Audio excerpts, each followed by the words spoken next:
Welcome to Dad Talk Today. My name is Eric Carroll, and we have an amazing show lined up for you. We are fighting for fathers all across the United States and all across the world where you can be glad to be dad. Stick around, guys. Dad Talk Today is about to begin.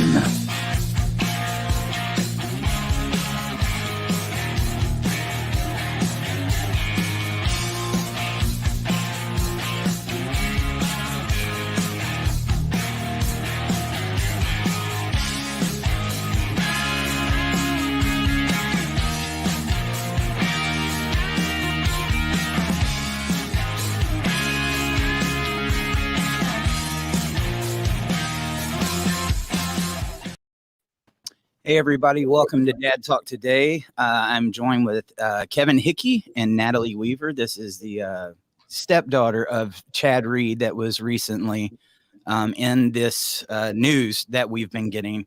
I guess to start this episode off, guys, just like we've done in previous broadcasts, realize this is something that is still fresh. It's under investigation.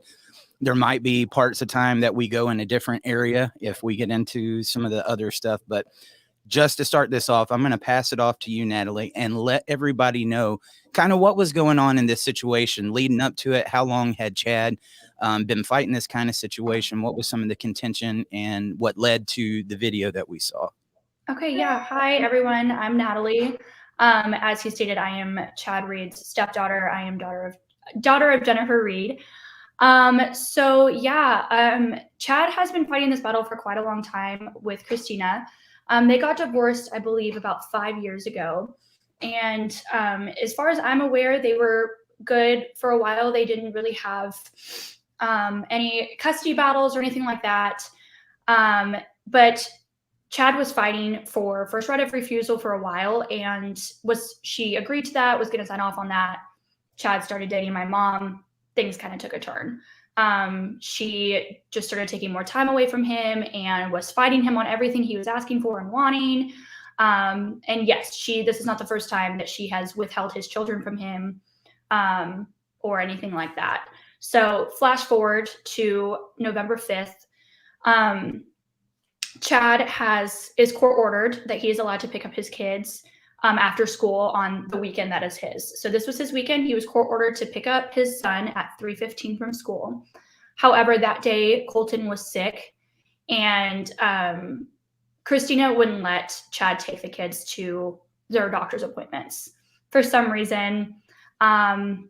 Anyway, not really part of the story, but that's why she was the one that was taking Colton to his doctor's appointment. So Colton wasn't at school for him to pick him up from, so he had to contact Christina to figure out where she was so he could come get his son. So he asked repeatedly, "Where's my son? I'll come get him." And she said, "I'll be home at 6. You can pick him up then." He's like, "No, it's my time to have him. Just tell me where he is and I'll come get him." "No, I'll be home at 6. You can pick him up then." So they go back and forth for about 20 to 30 minutes, and he's just trying to figure out where the heck his child is. I'm not quite sure if she said that she was at work, but it was under the assumption that she was at work and that she had Colton. So he showed up to her place of work, which is where Kyle, I guess, has been living, but it's where they work. And all of this kind of unfolds as you have probably seen in the video. So Yeah.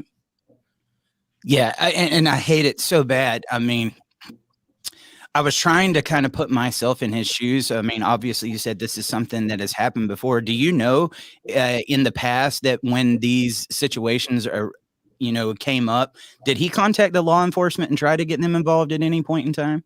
I'm sure. I actually don't know the answer to that question. Okay.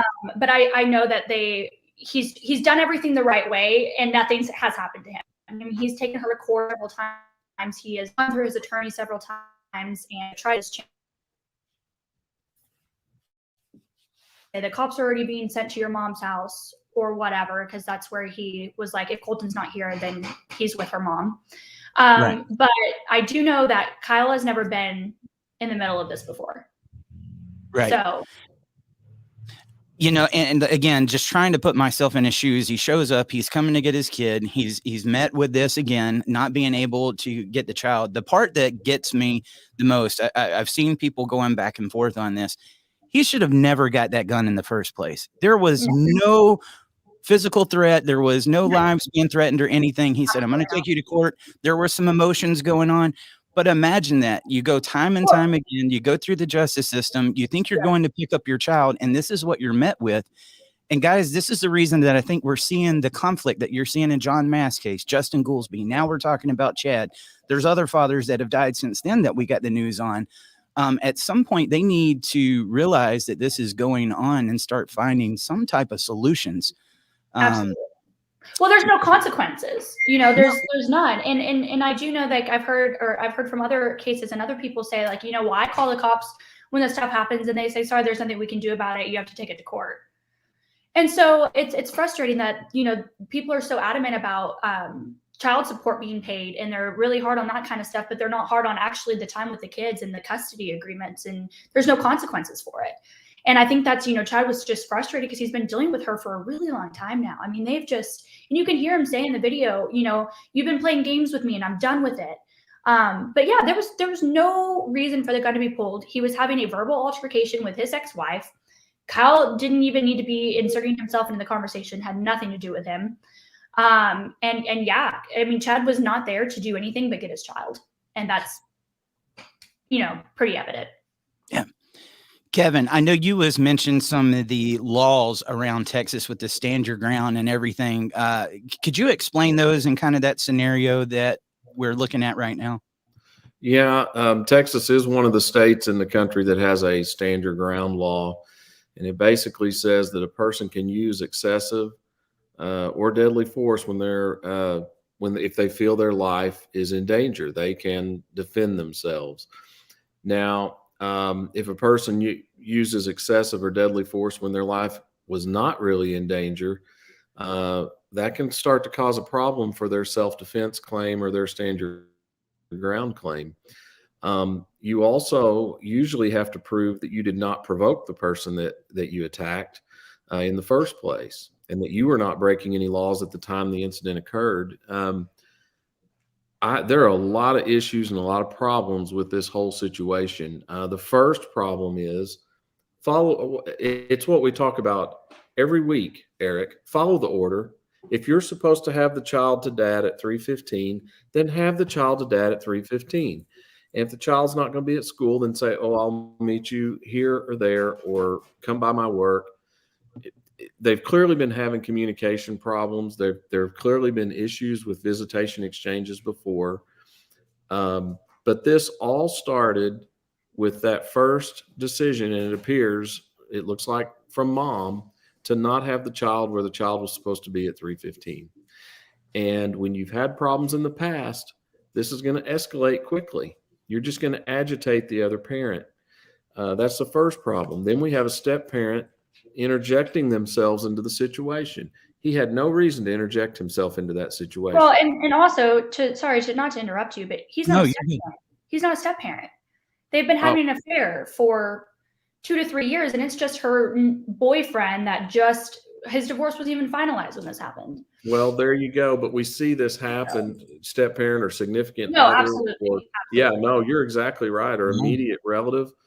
Don't be all that does is escalate things even further. And so when I watched that, you see him get into this, and I thought it was very interesting too. You guys probably noticed this as well. My wife and I watched it earlier today. At some point, the mom starts to back away when he goes back into the building, and then comes out with the game. It's all speculation, but it's almost like she knew what he was going to do. And she starts recording. That's a lot of speculation. Yeah.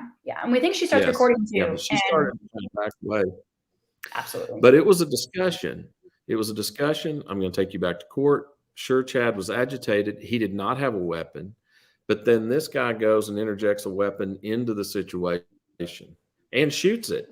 They want to say self-defense and that Chad was trying to take the gun. Well, he started trying to take the gun after it was shot at his feet. Yeah. That's self-defense on Chad's part, if you ask me. I'm not an attorney, but, Well, it's hard to know. I've never been in that situation where someone's fired a gun. I'm arguing with someone and they fire it right at my feet. But Yeah. my first reaction might be to try to get that gun away from them because I don't know what they're going to do next. But yeah. all Well, I and know not is only Chad, that, if you Chad ask didn't have a me, weapon. right. Yeah. Chad didn't have a weapon. And if you ask me, because I've watched it several times, it looks like he's just pushing the gun away and just trying to get it away from him and trying to just get it out of the situation. So like I said, I don't know, but none of this would have happened if the gun wasn't brought out and shot twice before he actually shoots Chad. I mean, there was 2 aggravated assaults before Chad even gets up to him. So. Now, Natalie, let me ask, was that where Chad usually meets with mom to get the child? No, because he usually picks Colton up from school. Okay. Yes. So because he wasn't at school, he texted Christina and said, "Hey, where are you? Where are you and Colton? Let me know. I'll come get him." Right. And at that point in time, he's coming because they keep trying to say he was trespassing. He was there to get his child. If he wasn't there for a reason, Correct. I can understand that. But he's Correct. there. Well, and it's not like he went to Kyle's house. He went to Christina's place of work. So, I mean, yeah. Well, and they had options. Mom could have walked in the building and locked the door, called the police. Yep, call the police. Absolutely. So they many. didn't want to do that, Nope. So the boyfriend comes out with a gun and escalates the whole situation. Well, so I think that's a part of the conversation that really needs to be had right now. I think in almost every situation that we have reported on where someone has been murdered at a custody exchange, it's never the ex-spouse or the former partner. It's always someone else. It's a boyfriend or ex-father-in-law. And that's starting to become pretty alarming to me. Yeah. There was no reason for Kyle to be talking to Chad in the first place. Had nothing to do with him. No, not at all. I mean, I just don't. That's right.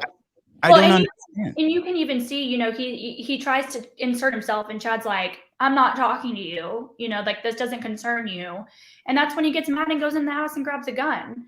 I mean, Chad wasn't even talking to him. He wasn't even concerning him. He was just like, "On Christina, give me my child." Right. Well, the more people, the more moving parts you add to a situation, the more chance something like this is going to happen. And, this kind of goes back to that proximity thing we talked about recently, Eric, that this happens because you have 2 agitated people really close to each other. Then you add a third person and a fourth person in there. That you're just asking for trouble. People that don't need to be there to begin with. Oh, definitely. What's kind of going on right now, Natalie, that you can tell us where you guys are trying to proceed? I know you're wanting to get some more awareness out on these issues so that other fathers don't go through this as well. But what's kind of the process that's going on behind the scenes right now? Honestly, I mean, we just want an arrest to be made. I mean, it's been 3 weeks. I'm sure you guys are aware, but he wasn't even detained the night of any of this. He wasn't held at all, has not been charged, has not been arrested. Nobody's done anything. So the AG's office has had this case for over a week and a half now. Actually, it might be more than that because our DA recused herself, and they haven't done anything about it. So nobody's doing anything about it, which is why we're like, okay, we're going to take this into our own hands then, which is why we come to social media and, pushed for. Can I weigh in on that, Eric? Oh, absolutely. Go ahead. When you're a prosecutor, you're constantly asking, can I prove my case beyond a reasonable doubt? I can almost guarantee you what they're grappling with is this stand your ground law. Mm-hmm. And they're going to look at those videos and they're going to really consider everything. They're going to interview everybody they can interview in their investigation. And then they're going to sit down and they're going to have a roundtable discussion about what they can prove in court. And I bet, and I know it's terrible for the family to be going through, but I bet that's the process they're going through right now. I've been surprised before, but I will be very surprised if he's not charged with something. But it just takes time. But I think that's what they're grappling with, is to make sure that they've got a rock solid case that they can file. Yeah. And that makes sense for sure. I think we're, like I said, we were just super frustrated. They didn't take his blood for drugs. They didn't test him for alcohol. They didn't test him for anything. I mean, my mom and my little brother, who was 11, was there, watched the entire thing. They took their phones, took them to the station, everything. Why did that happen with him? Well, that's probably, yeah, should have been taking everyone's phones. And yeah, I would have thought he would be tested, toxicology report, all of that. It seems like that would be normal course. Yeah, I agree. And yeah, sorry, go ahead. No, I was just going to say one of the things too, I've tried to keep up with what people are looking at with this. It was like, why didn't somebody rush to him after this happened? This is a guy that just got killed. He got shot. You think somebody's just going to run into the line of fire after that's done to happen? I think we've seen similar stuff with, John's case, Kevin, where they asked, why didn't the parents, rush to go do something? This is a situation where somebody murdered someone. You don't just rush out there without thinking it through, because look at the consequence of what just happened with this. It is so sad. Yeah. Well, and that's the thing, like I said, my mom and my 11-year-old brother went in the car, and she thought it was a stun gun, or she said she didn't really hear it go off. And so she just thought it was like an airsoft gun or something. Like in her head, she just wasn't. I mean, obviously that's so much shock, which is why, and my mom said the same thing of what you just said about, she has her 11-year-old son in the car. She's not going to rush out into a line of fire because he doesn't put the gun down. And neither one of them rendered aid. Neither one of them called the police. As you can see in the video, there's multiple people there, and they're not doing anything. They're not trying to stop Kyle. They're not doing anything to help or anything. They're all just standing there like, oops, sorry. Well, yeah, right. And if I'm the prosecutor, something interesting at the end of the video, the shooter, you can hear him saying, I told you guys, or I told y'all, it's almost like I was warning you this was going to happen. Well, right. Well, when he comes out of the house, if you had all of that time, you had plenty of time to just stay in the building and lock the door. And well, the first thing he says, if you thought Chad was some kind of danger, lock the door and call the police. Well, and that's it's almost like he wanted to provoke the situation. The first thing he does when he walks out of the building with the gun is he looks at my mom and says, I'm glad you're recording this. Mm-hmm. Yeah. Why? Yeah. Why are you glad that she's recording this if you didn't know this was going to happen? Yeah. So. Natalie, let me ask, how is your mom doing? Not good, if you want my honest opinion. I feel bad because she, so many people want her to come on and talk, but it's extremely hard for her to relive this. I mean, she watched the whole thing happen. She was the one that ran to Chad and flipped him over and saw all this. And my 11-year-old brother saw the exact same thing my mom saw. So she's just having a really, really hard time. They got married 2 months ago. So just newlyweds who just loved each other so much. I tell everybody I've never seen my mom so happy, so loved, so taken care of in my life. And it was good to finally see that she had someone that was doing that for her. So it's been hard. She doesn't get out of bed most days. And yeah, she's pretty broken. So, I mean, you mentioned about her being loved and everything. It seems like you thought a lot of Chad as well. I thought very highly of Chad. Yeah, he was another dad to me. He was only in my life a short while, but he just took me in as his daughter. I mean, I live in Los Angeles, and he came, and when he was there, he fixed all my stuff for me, and he FaceTimed me all the time, like he was my dad checking in on me. And like I said, it was undeniable how much he loved my mom, and he just did everything for her. I mean, they were each other's worlds, and I respected how well he treated my mom and how well he took care of her. And I tell everybody this, his love for his kids is unmatched. I mean, he loved those kids more than anything. I mean, he never stopped talking about them. He FaceTimed them every morning before school and every night before bed. Every single day he was talking to them. And it's awful. All he ever wanted was time with his kids. And now he has 3 kids who are going to grow up without a dad. So. I think it's important to note too, because there's going to be a lot of people that aren't familiar with what goes on inside of family law and custody exchanges that are going to be watching in. And it's so easy to think one way or another. When you are being blocked from your child and these tricks start happening, it's easy to say, I would have done this or I would have done this. It's one of the most horrible things a person can go through on the face of this earth. Mm-hmm. And it sucks that it's even that way in the first place, that somebody actually has the control where they can play these games. Right. I want to say condolences, to your family and to your mom. I can't imagine what she's going through right now, but thank you for coming on, and you guys continue to speak up we've got to get something done.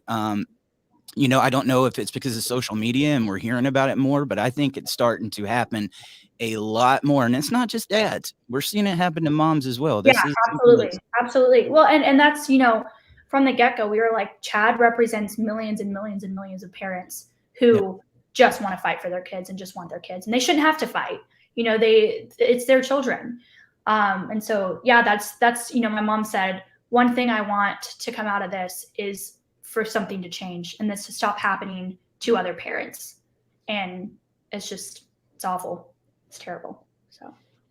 Yeah. I mean, I can't even imagine. Guys, I have down in the comments, there is a GoFundMe going on. Natalie, can you explain what that GoFundMe is for? Yes, absolutely. So obviously there's going to be a ton of legal charges. We are trying to get, you know, the best of the best attorneys to help us with, you know, custody for, my mom is actually trying to get custody of the kids right now. That's really important to her. We are also going to put my mom and Frankie in therapy because they just witnessed something that's horrific and horrible, and they're probably going to need that for a while. So that's mainly what that's for, is just to help us get justice for Chad in any way that you can. So yeah, we would greatly appreciate anything and everything. So. And I know you guys also have a petition going on as well, right? Yes, we do have a petition for Chad's Law, which is just pretty much changing all of this. Just changing the law on no consequences for when this stuff happens. You know, like we talked about, people call the police and they say, sorry, I can't do anything about it, I have to go to court. So then these parents are spending tons of money to get these attorneys to go fight for their custody rights and stuff like that, when it's court ordered, and you know, they should be punished for that. I mean, it's a felony in Texas to withhold your child, yet it's never, you know, pushed. So. Well, and I thank you for bringing that up. Again, people from the outside, it's so easy to say, hey, call a cop or you need to go get an attorney. Guys, they're doing it. Yeah. I've had several sheriffs that's been on here, and they're told to stay out of these civil disputes. These guys call in, you know, moms and dads, but the custodial parent many times will not follow that court order. And what happens? Many times, nothing.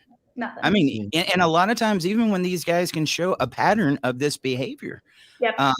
And it's sad because I think a lot of these guys are getting to the point the way they just feel like there's no hope. Right. Well, and I think that's where Chad was at. You know, like I said, this wasn't the first time it was happening to him, and he did everything right. I mean, he met with his attorneys. He went through mediation and all of that, and he was just like, look, I'm done with it. I can't be my kid. It's my time. Give me my kid. You know, and this was the result. Natalie, I want to ask you a little bit about the timeline. So he was supposed to pick up the child at 3:15 from school. Correct. That's where he was supposed to get the child, and the child was not there. Yes. So he was talking to her, and she said, I'm at work. He goes to where she is at work. I thought I heard her on the video say, because he said, I just want my child, and she says he's not here. Yeah, she says he's not here. Do you know where the child was? Yes, we found out later that he was with Christina's mom. At her house or something? Yeah, at her house, which is where she always left him. So again, you know, had she had the child where the child was supposed to be at 3:15 and communicated with him or whatever, none of this would have ever happened. Right. Yeah. She just kept saying, I'll be home at 6. You can get him then. And he was like, no, where are you now? And he specified, I don't care where it is. Just tell me and I'll drive there. It wasn't like he was, that she wasn't home. I mean,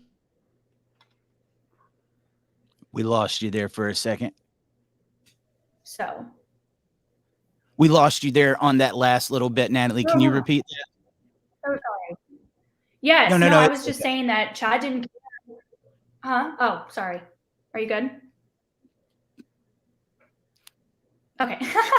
I was just saying that Chad didn't care if he wasn't at her house or at school or wherever he was supposed to be. He just wanted to know where he was. And all she had to do was say where he was. So. Right. Guys, I just put that petition down in the comments. If you would like to go and sign that, please help us get that going. And sorry, with the live show right now, I think there is a little bit of a delay, and that's why you're hearing some of this stuff that's going on. But that lets you know we are live. Natalie, tell us, what are some of the things that you would like the audience to know about this situation that they may not? I feel like there's kind of a lot that most people don't know and are just speculating on. But for one, Chad and Kyle have known each other for a really, really long time. Okay. So they know of each other. They know who each other are. It wasn't like this was a random person that Kyle didn't know about or anything like that. Kyle has several arrests that he just blamed for certain things. He has an unlawful weapons charge from 2000. And he, anyway, I don't know where I was going with that, but he has several charges that came from that. And I think that's why we're frustrated, is like, why does he keep getting off with this stuff?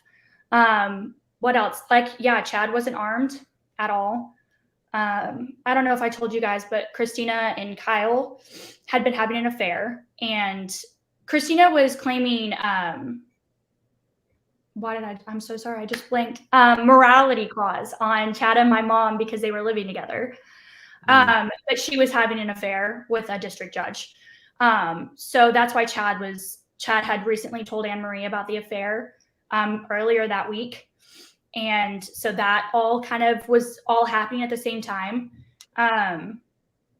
So, I mean, there's just kind of a lot of mess going on, but what it comes down to is, Chad didn't deserve that, and there was no reason for the gun to be brought out. And anyway, you said that this building is where they worked. Is this like an open to the public business? What kind of business is it? No, he's a land developer. I mean, it could be open to the public. I'm not quite sure. I don't know a whole lot about Kyle, if I'm being honest with you. I knew who he was in this whole situation, but he's a land developer. And so his business is something like that. I'm not quite sure. But they were running it out of there. So I don't know if he had meetings there. I don't know any of that. Okay. I don't know if it's okay to ask this, Kevin, stop me if not, but I just got to say something. You mentioned about the mom kind of backing up and everything. There was something that really disturbed me when Kyle brought out that gun. There was a smile on his face. Yep. At one point in time. Yeah, I actually shared a picture on my Facebook of it, like zoomed in on his face, and he's just grinning from ear to ear. I mean, how have you guys felt about that? Do y'all think this might have been something that might have been planned? If you ask me personally, I definitely think that this was planned. I don't know if it was in the books or whatever to actually kill him. But I do think that he wanted to scare him, or he wanted to commit an aggravated assault on him or something, because why is Christina recording? Why is she backing up? Everybody was so calm. It was almost nobody cared. Yeah. And these are her kid's dad. And that's just what blows my mind is I just, I can't even, and we've talked to people who have been around Christina, and they said that she's acting like nothing happened, like even towards her kids. I'm like, your kid's dad just died. That's horrific. So. I mean, even if you hate your ex with all of your heart, just the pain that your children are going through should be enough to elicit a response. I agree.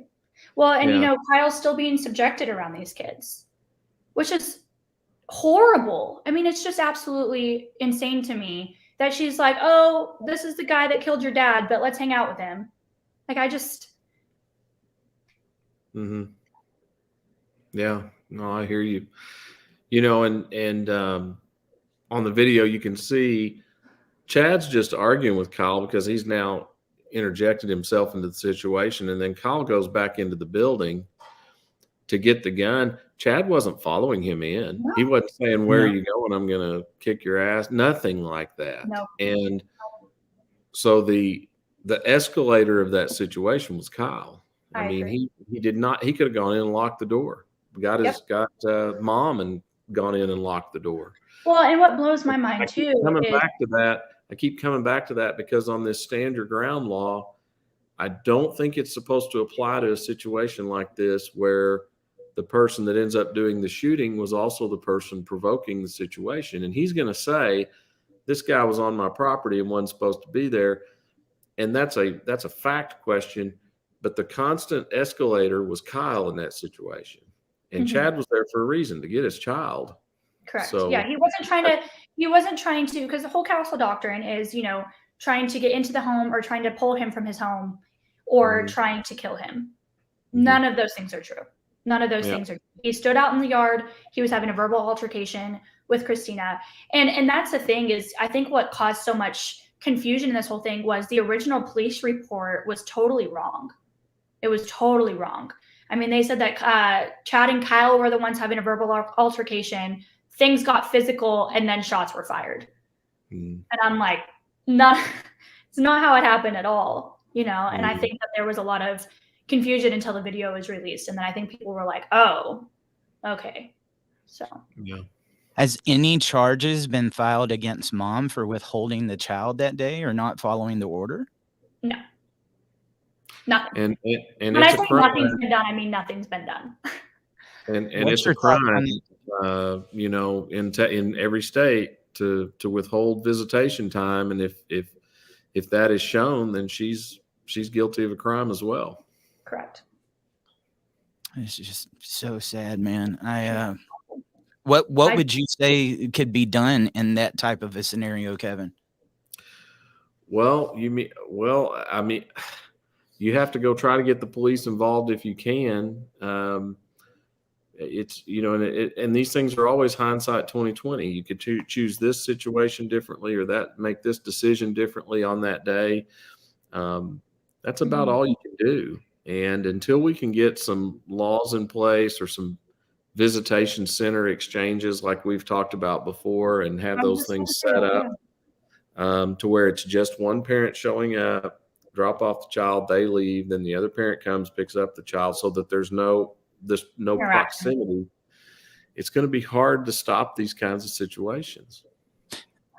Definitely. I think there's several different things. I don't know that it's going to completely eliminate it, but if we could make it to where the pickup is at school, that way mom and dad doesn't have to communicate as much, and then they don't have to. That's what it normally is. Yeah, that's what it's supposed to be. And that's what's so frustrating is.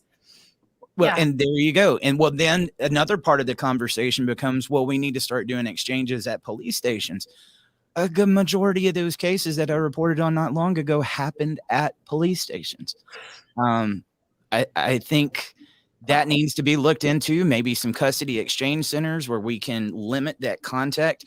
And also there needs to be something done, honestly, in my heart. And I don't know how we would ever enforce this or get something going on it. It needs to be mom and dad doing these exchanges. Boyfriend, girlfriend, stepmom, stepdad, they do not need to be around. They just don't, because this is what's happening as a result of it. You had a question on here. I'm trying to find it. How would a stand your ground law hold up, Kevin, if both Kyle and Christina was committing the custody interference in the first place? Well, I think that's going to be a factor, and I haven't researched the Texas law on that, but I think that's a factor. I know that some commentaries that I read today on the law talk about if you're committing a crime yourself, can you then claim stand your ground law? And I think that's where he's going to have a real problem. Yes, it was on this property where he worked, but I don't know that that's enough to get him over all these other hurdles that he's going to have. It just looked like he had ample opportunity to not have this be a situation between him and Chad. He's the one that created the situation between he and Chad. Chad was talking to mom and trying to get this figured out until Kyle comes out and interjects. And then Kyle leaves and goes and gets a gun and comes back again when Chad has still not physically done anything to anybody.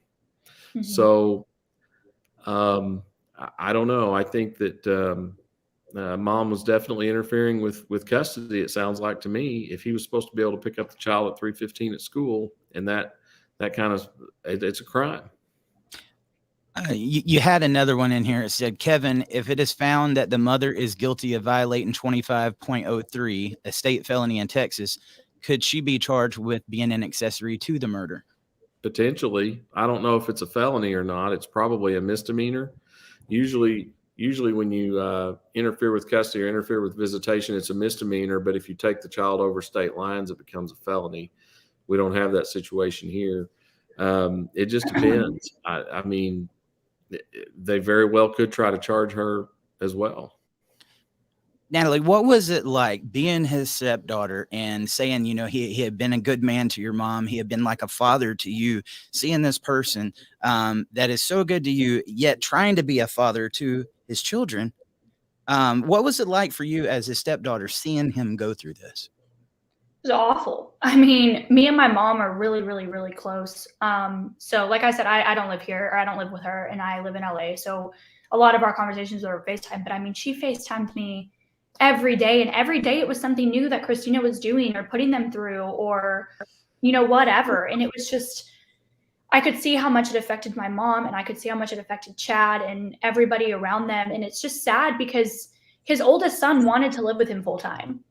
I mean, they were in that process before all this happened to get him to live with Chad full time. And I mean, that says everything to me, and it was just awful because my mom has obviously been through a divorce with my dad, and they had the best, it was 1 week on, 1 week off. And they always abided by that, always followed by that. If my dad was out of town, my mom got me. If my mom was out of town, my dad got me. No step parents were in the middle of anything, nothing. And so it's just like, it blew my mind when I was watching all this happen, seeing that not all custody agreements were like my parents, where they were so civil. And it was hard because I know that if I was a daughter, or if I was his daughter and I was being withheld from him and not getting to spend time with him, I can't even imagine, because those kids loved him just as much as he loved them. And, they're just confused. So it was painful. Eric, there are multiple people commenting saying it is a felony in Texas. So it is a felony. It is a felony. If that's the case, I mean, there is a felony murder rule in pretty much every state that if you're committing a felony and someone dies while you're committing the felony, you can be charged with murder. Yeah. And so I think she does have some exposure for that. Yeah. Yeah. We've talked to a few attorneys who said it's a felony. Yeah. Well, there you go. Yeah, I think she's definitely got some risk there. Mm-hmm. Absolutely. Natalie, if there was anybody out there that, again, that's watching this, what would you want them to know about this case at the end of the day? Man, it just didn't have to happen.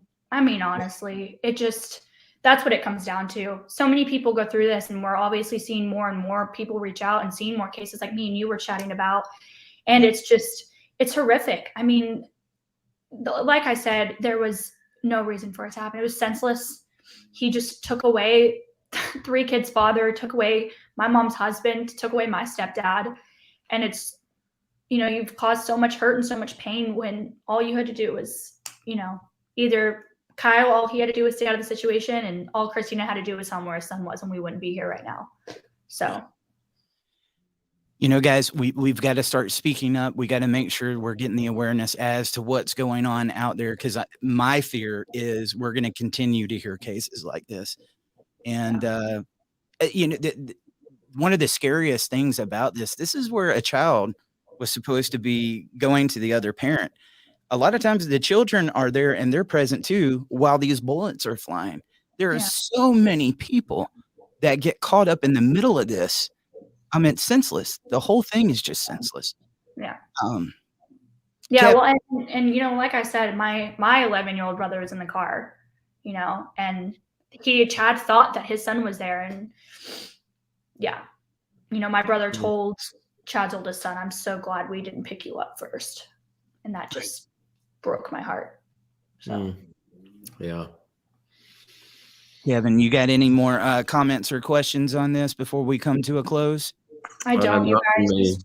Yeah. Thank you guys so much, seriously, for helping us spread this and for doing what you guys do all the time. It's amazing, incredible, and it's needed. So thank you so much.